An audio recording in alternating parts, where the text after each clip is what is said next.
All right. Hey, everybody. Welcome back to another episode. I'm your host, Brandon Cobb, co founder of HBG Capital. And today I've got a very special guest on the show, Ian Horowitz. He's the managing partner at Equity Warehouse, a top real estate investing company. He's based out of Baltimore. Get this, guys. He started back in 2012. He's got a $70 million real estate portfolio. He does multifamily, he does self storage.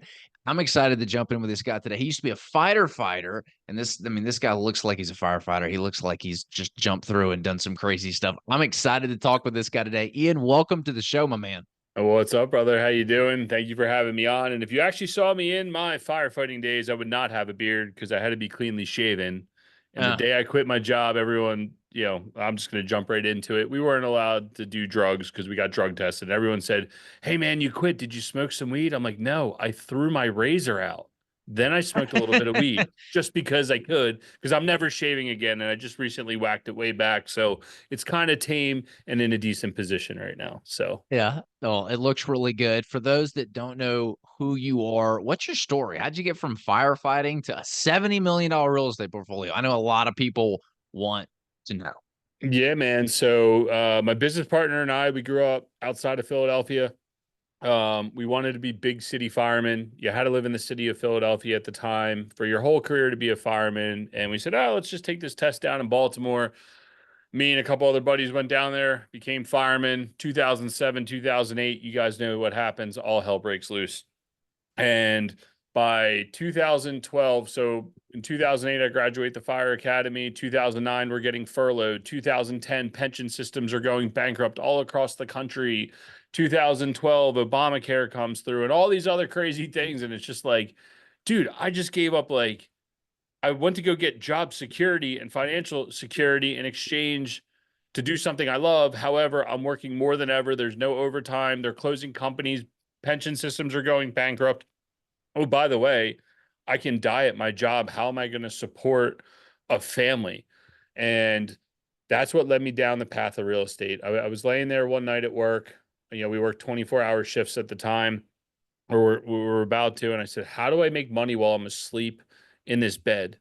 And the only thing I kept coming back to was real estate. If somebody's living in your property 24/7, you are making money for every second of the day that they are utilizing your property. And that's how I stumbled on real estate. I didn't want an operating business. God forbid I got hurt, killed, incapacitated, have to leave this burden to my wife. At least if something happened to me, my family's taken care of. They have these properties that they could still continue to manage to get cash flow, or they could sell them off to get the cash that they needed to survive without me. God forbid something happened to Yeah. me. And that's how we ended up on real estate. And there's a lot more to the story to get me to 70 million bucks, but that was the reason why we started in real estate.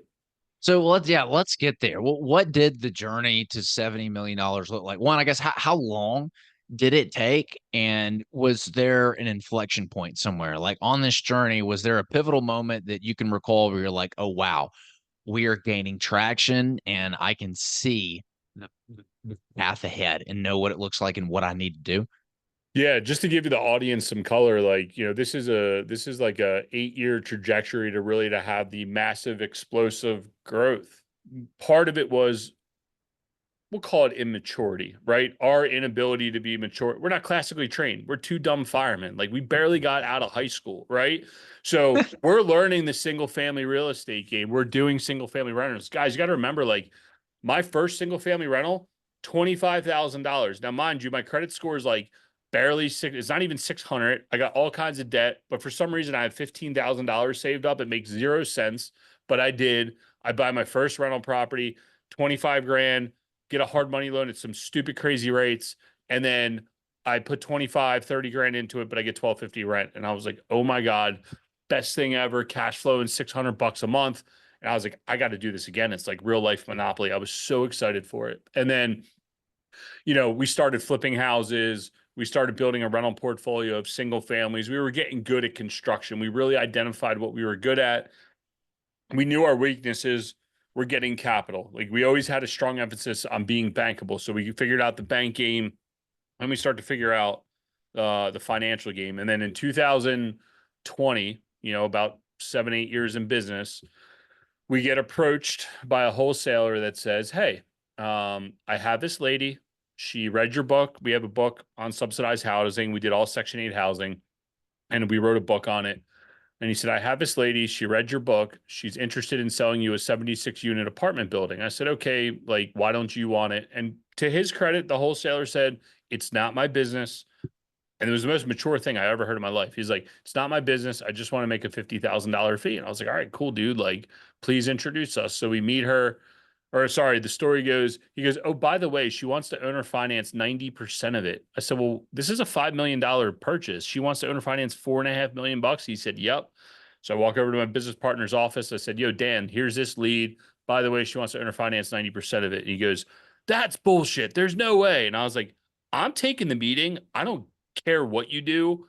I'm going to meet her." So he decides to come and we go meet her. And that deal right there is the one that truly changed the trajectory of our company, because what did it do? It allowed us to do commercial real estate, number one, at a high level. We had owned some smaller buildings at this point, but this was the first big purchase that we raised all the capital for, that allowed us to build like really explode the balance sheet, challenge us to raising a few $1 million to do this deal.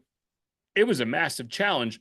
But once we figured that out, man, floodgates were open. It's like, next, brokers are calling us, debt brokers are calling us. People are like, "Hey, you should do the deal like this." And it all started to come together, and all the experiences of doing single family real estate finally came together in this 176 unit apartment building. So why was that such a pivotal moment in that apartment building? What did it show you that you did not know before? Yeah, it showed us, it taught us, you hear a lot about, like, and I think a lot of real estate investors do this of, "I'm a single family guy. I don't know how to get into commercial real estate." They put it up on this pedestal. Now, mind you, I'm spending every day at work just like going through syndications, trying to figure out how people are doing it. And when this opportunity got presented to me, it's like, okay, lawyer, check. Survey, check. Phase one, check. How are we going to raise the capital? I don't know, but I know if I write it in this deal structure, I understand it. I think I know 40 people that'll do $25,000 to raise $1 million. Check. You know what I mean? And it was just like, it was just going through that internal checklist that you never knew existed, that it was like, oh my God, we just bought a $5 million asset. 16 months later, we refinanced that thing for a $9.8 million valuation. We get a $7 million check at the closing table and cash out $2 million. And it's like, oh, wow, like that was powerful. We worked all these years to make a few $1 million, and then boom, in one deal, pop, $2 million. And it was just an eye-opening experience. It also allowed us to add team members. It brought our team closer together, because it forced us to refine our underwriting process, refine the deals that we're looking at, refine the type of employees that we need inside our business. Up to that date, like, we just had fly-by-night maintenance guys. We never had anyone full-time. We never had anyone in the office. That forced us to take it seriously to get to the next level. And it also allowed us to selfishly quit our jobs and become full-time real estate investors and really do what we love on an everyday basis. Wow. So yeah, big payday, got to quit the firefighting job, get out of the grind, hire full-time people, completely different environment. I mean, you guys are really, yeah, I mean, y'all are at this point, it's a completely different game that you're playing in, and you've got a different player because you've got people that are actually able to do the in-house work with you. You're able to control that. I've worked with a lot of fly-by-night contractors before Yeah. and maintenance guys. It's a pain, man. It's a big pain. So what does the path look like? You said this was 2020, 4 years later, 70 million. What in the world happened? Yeah, so we did that. We did a 44 unit apartment building out in West Virginia. We bought some small commercial stuff. And then we stumbled on self-storage all simultaneously. But the debt broker that we established that refinance, that relationship with, really showed us the path to how to grow our business. And when we stumbled on self-storage and the ability to raise capital and the ability to hire people and execute and build systems and processes, that's what allowed us to get to that next level. And we had a massive growth. Like, we did that $5 million deal, then we did a $4 million deal, and then we did a $12 million acquisition. That really pushed us, and that was in self-storage. That really pushed our limits, because 1 to 5 million was our wheelhouse, right? Like, that was comfortable for us because we could self-finance or we could get enough capital investors. But that $12 million purchase really pushed me to go raise 4.5, $5 million. And I was like, okay, we have the ability to do this. We also had some tailwinds in self-storage to get us through some of this. And now look, there's some retraction. It happens, but those tailwinds, the people wanting to get into self-storage, the allure of it allowed us to raise more capital, do better deals, build relationships with brokers, and really grind it out and take us to that next level. And that's what's allowed us to grow. And we continue to work off that platform to continue to grow the company. I mean, right now I'm doing a $50 million challenge, acquisition challenge with our mastermind community. And it's been fun to really break down and show people what we do on an everyday basis to try to achieve this goal. But it also holds us accountable to what's working and what's not, the same way that 76 unit apartment building really showed us what's working and what's not. There's so much that goes into this. So I look at every business like a funnel, right? Every business is a funnel. Top part of the funnel, you got leads, then you got sales in the middle, and you got conversion basically at the bottom. So y'all switched your focus from doing single family deals, the onesie twosie kind of stuff, to wow, like yes, apartments are the way to go. Self storage, you stumbled upon it. You said that this broker was a big impact on y'all's ability to grow because of the debt. I want to make sure that I heard you clear, right? Tell us more about that. Why was he so instrumental? Yeah, so we always dealt with the local community banks, right? And everybody knows the problem with the local community banks. I want your banking relationship. And it's like, dude, so you don't want to finance me, but now I got a few $1 million in accounts over here, and all of a sudden your CRE division is slowing down and you don't like every project we're bringing. I now have to go establish a new relationship with a new banker to go do this. He was a life insurance representative, so all of the money comes from life insurance companies. So I'm talking to him. We're talking. I said, so where do I got to deposit my money? I really don't want to move all my accounts. Blah blah blah blah. And he goes, I don't care about banking relationship. They make all their money on premiums and they lend out their premium. They lend out their float capital, and that's how they make arbitrage to then support everything. And I'm like, oh, okay. So I can bank with whoever I want? Sure. You'll lend nationwide? Sure. We're looking at self-storage in the Southeast United States, and you don't care that we're up here in PA and Maryland? Nope, don't care.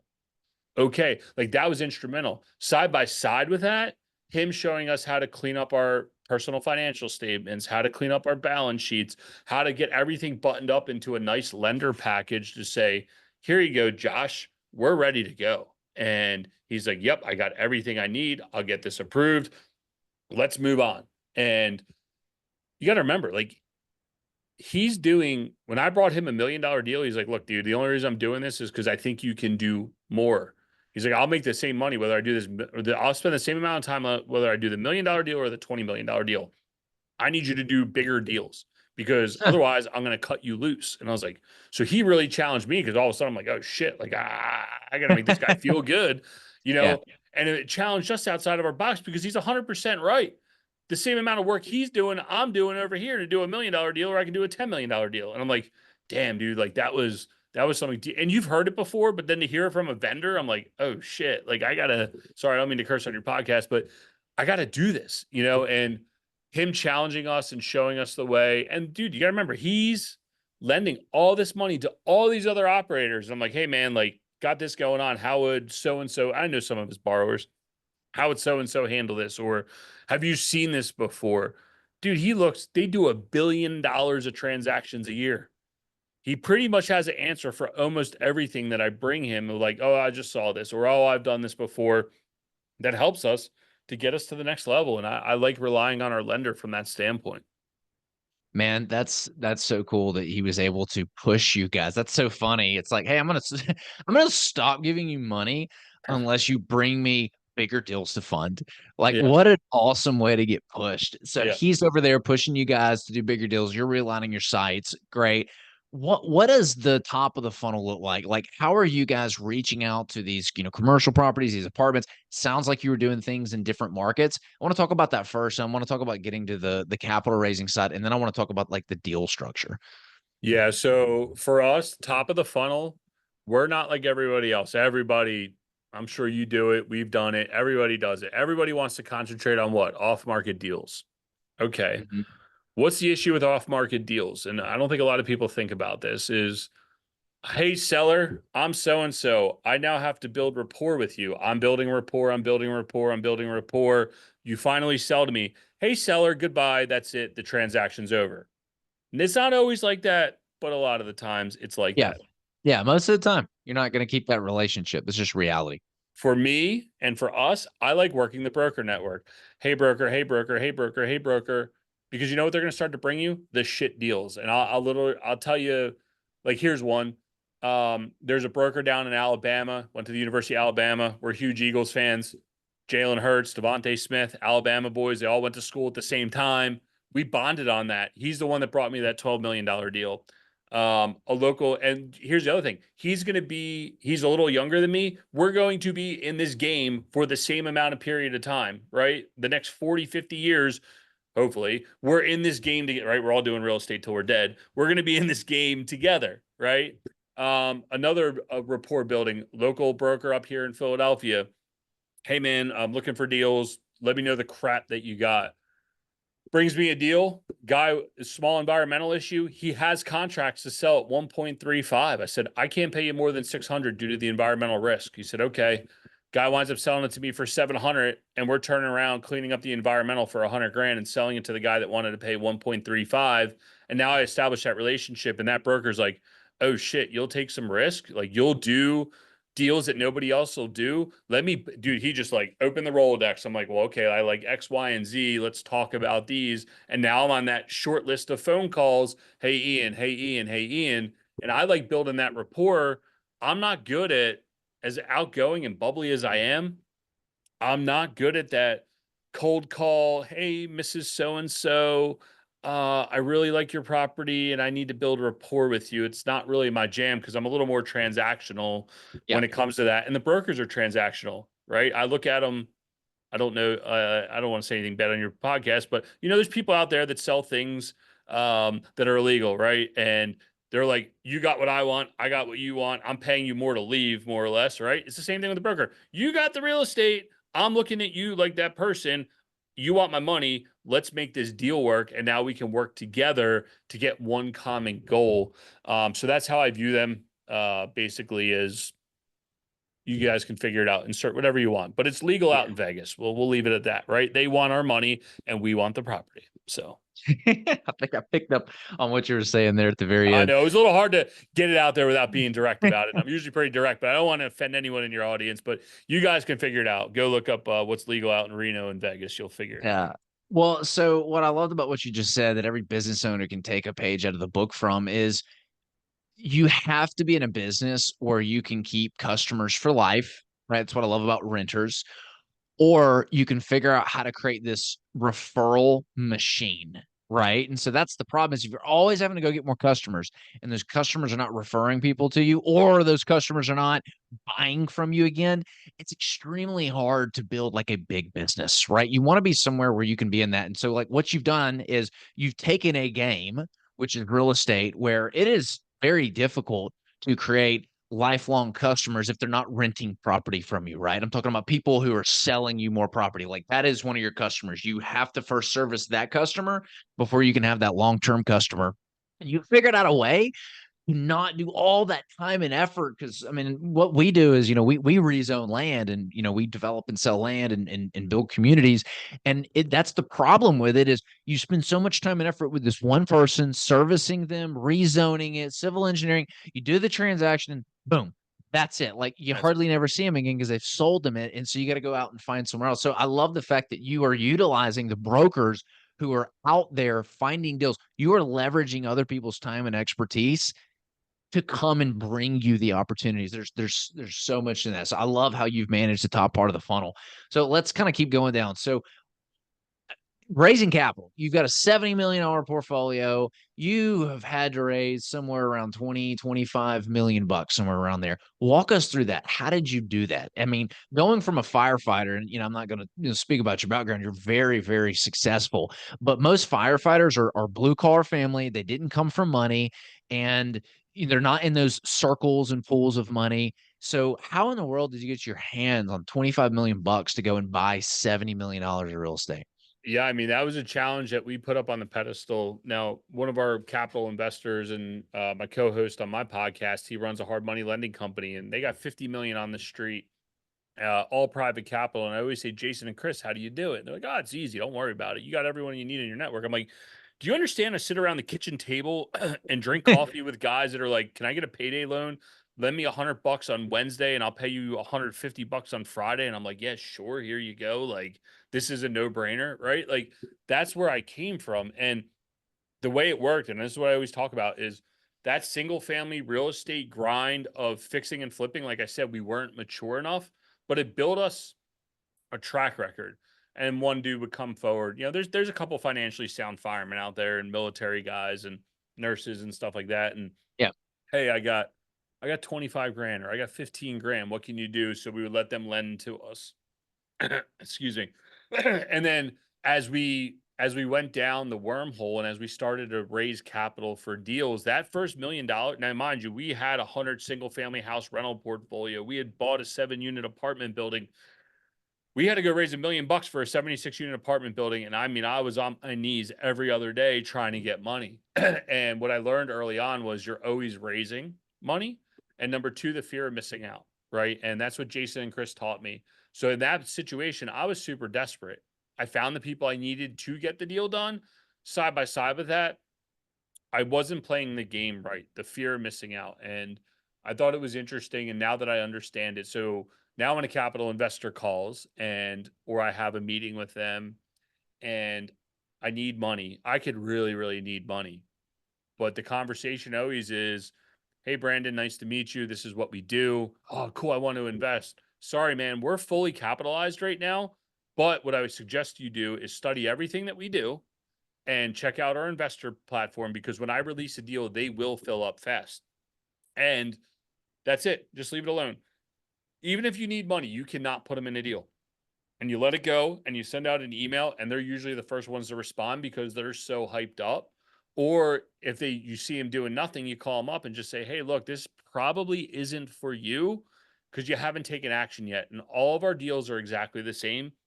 So if you're not going to do this one, you're probably not going to do any of them. So why don't I remove you off? No, no, no, you're right. I got to get in the gate, right? It's just, I don't want to say mind tricks because it's not what it is. I truly want people to understand what they're investing in. But in the same sense, you do need to get people over the hurdle. It's crazy. I know, I'm sure you experience this.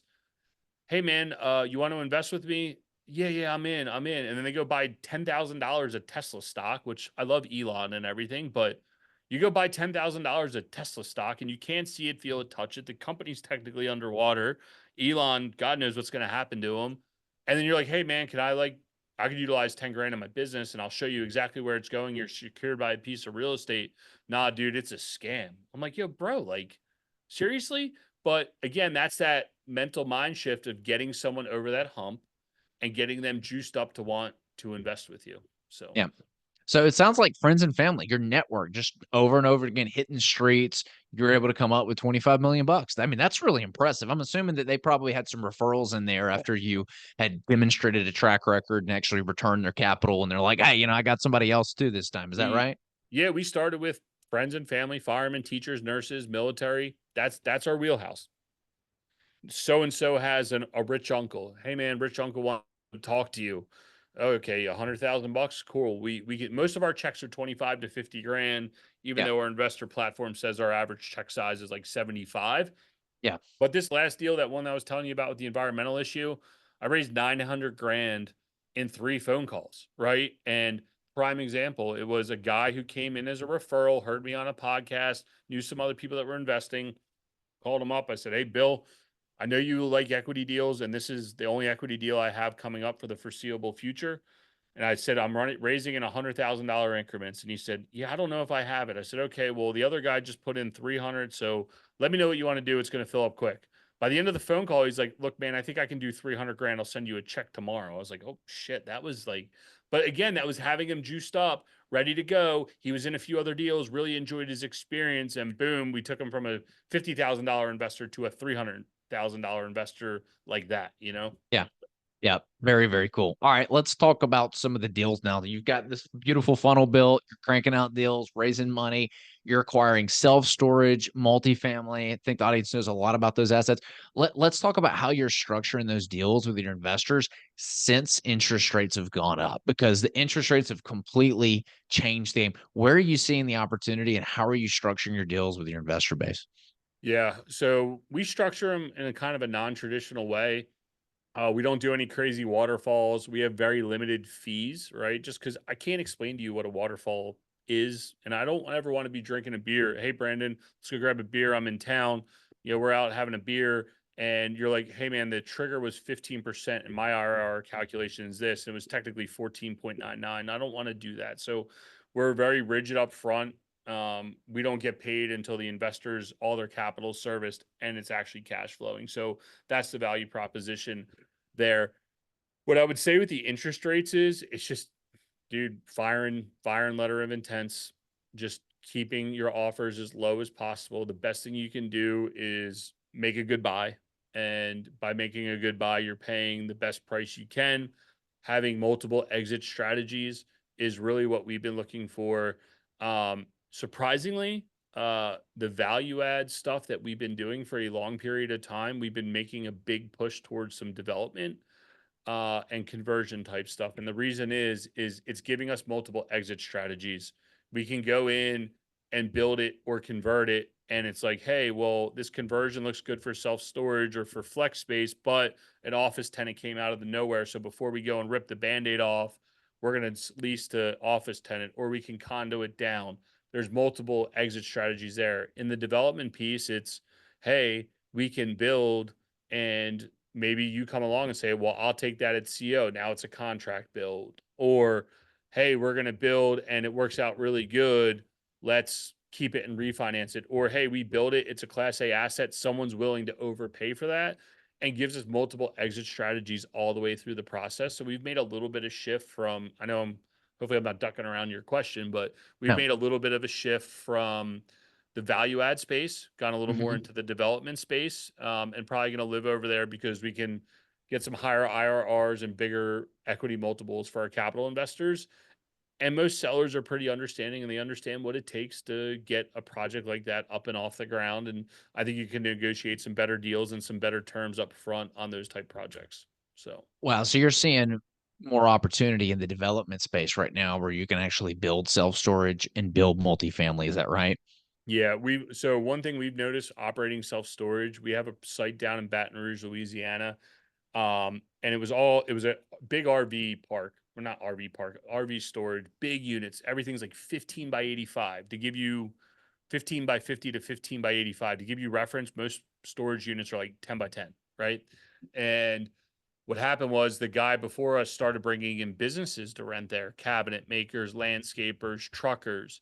That site crushes and outperforms all of our other sites. So we started looking at it and saying, well, we love self storage, but contractor storage, that's our wheelhouse. That's who we are. Like I can have a conversation with so and so landscaper and say, "Hey man, I know you're late on your rent, but like how are we going to work this out because we understand being in business is hard." Mm. Versus, "Hey, tenant got evicted. They just used your storage facility as a dumpster site because they moved in for $1 move in," right? So, we've been making a bigger push. You could call it small bay flex, contractor storage, more of that bigger type storage that's on a little more traditional leases, but we're still dealing with metal boxes Yeah, and we're not dealing with habitational laws and consumer protection laws.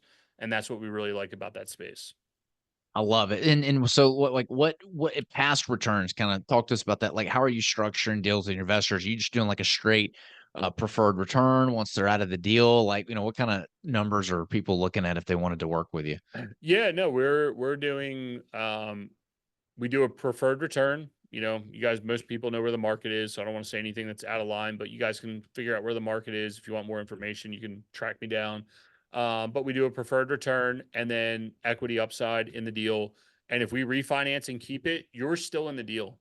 The way we view it is like you're a co-investor. We don't call them our cap. Like you're a co-investor. You're with us. I couldn't have done that deal without you. So I find it weird when people are like, "Hey, I'm going to refinance you out," and then I keep the deal. Thanks, peace. And it's like, they didn't invest in debt, they invested in equity, and that's what they want. So for us, it's like, hey, investor, like everyone that's in that 76 unit apartment building, we pulled out 2 million bucks. They got all their capital back, plus their preferred return, plus their upside of the refinance proceeds that we released, and they still have equity ownership in that deal that still cash flows today. So we look at it as legacy assets. If you're willing to jump in bed with us and we keep something for a long period of time, I understand IRR metrics and all that other crazy crap, but there's one thing, and you kind of alluded to this earlier. It is really effing hard to get a deal to perform, right? You're talking about, hey, seller, I'm done with you, and I got to go find another one. It's the same thing. It is really, really hard to get a deal to perform. So if we find one that performs and we refinance you all the way out of your money, enjoy the dividends. I understand IRRs might be higher, but we're enjoying the cash flow stream, and we have more options at a later date to sell it, to refinance it again, to do whatever we need to do. But we have no money left in the deal, and technically our returns are infinite at that point forward. Love it. Makes sense. And if people want to learn more about you, Ian, learn more about, I believe you've got like a mastermind program too. Is that right? Yeah, we run a small mastermind group, online community. It's called CRE Syndicate, CRE-syndicate.com. And it's all commercial real estate investors that are actively doing commercial deals, all asset classes. I'm currently inside of there doing a $50 million acquisition challenge. I'm trying to buy $50 million of after repaired value commercial real estate. I started about 2 months ago, 50 55, 56 days in, and I'm trying to do it before the end of the year. Just closed one deal. I'm only like $1 million in, but I got about 30, $40 million pending. At the time of this recording, I think one of my my $8 million deal is we're buying it for 5.5, gonna put about $500,000 in and should be worth about 8.5. But it looks like it's blowing up, so I don't know what I'm gonna do here. But yeah, that's if you guys want, if you're active and you want to learn, or you're a passive investor and you want to learn what people are doing, I really think all LPs, anyone that gets involved in deals, should really understand what they're investing in. And I know it's really easy to be like, oh, I heard you on this podcast, I liked you, or a friend of mine's with you, so I'm in. It's like, no, I want you to understand. And if you want to learn more about what we do, you can check us out at equitywarehouse.com. We're on all the social sites, but we have case studies of how people have co-invested and co-lend with us to allow us to build this $70 million real estate portfolio, because we couldn't do it without them. Ian, dude, awesome stuff. We'll make sure all those get posted in the description and the show notes. Appreciate you having you on today. Yeah, man, it was really fun. I enjoyed it, and I'll catch you on the next one. And hey, if you got value from this episode, show Ian some love, show me some love, share this episode, leave us a review. We'll catch you guys next time.